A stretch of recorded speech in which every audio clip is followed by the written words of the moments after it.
we're back out in our urban garden, our urban community garden, and we were out here pulling weeds, all right, because we keep getting overgrown with weeds in the walkways.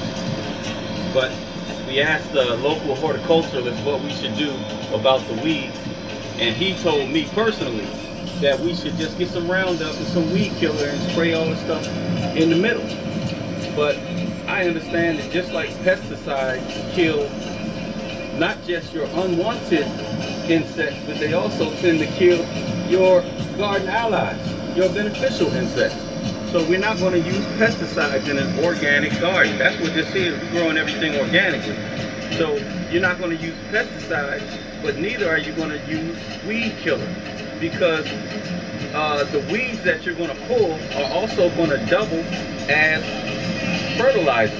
You just pull them and then put them in your fertilizer tea, pour the tea at the base of your plant.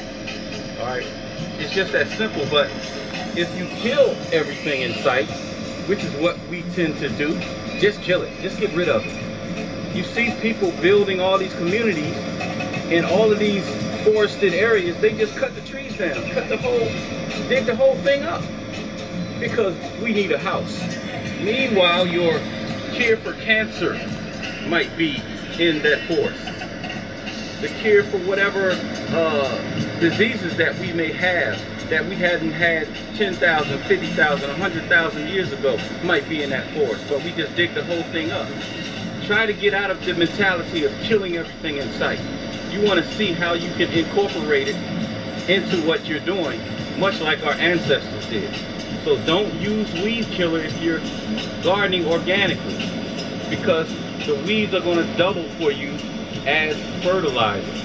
And also don't use pesticides, because the pesticides are also going to kill not just the unwanted insects, but it's going to kill your beneficial insects as well.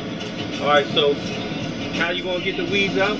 You're going to use your so-called God-given, universal-given, natural-given, nature-given hands, which are the best tools. We are the best manifestation, the most perfect manifestation of the universe. The human body, we have what we need right here. So you just dig your hands in, pull the weed out, all right? And you're going to use this whole plant right here in your fertilizer tea. Simple as that. Just pull it up, like so. And it's really easy to pull up. And again, you're getting all your exercise. We're going to show you how quick I can in this little area with just my hand.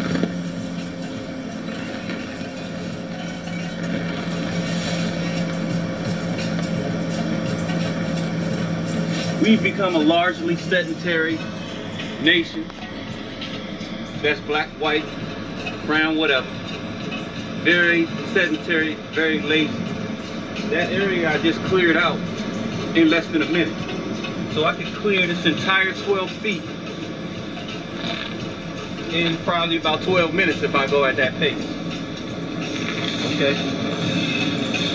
So, if you're going to be a gardener, you're going to garden organically, or even if, well, let's just stick with organic. If you're going to garden organically, then you can't be lazy. Alright? It's going to force you to change your lifestyle a little bit. Alright?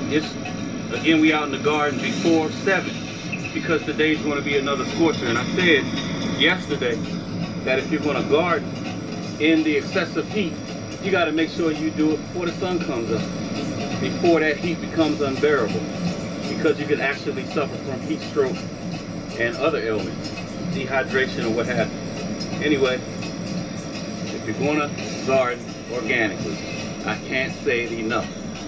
Do not use pesticides or weed killer. This has been Dr. Peace.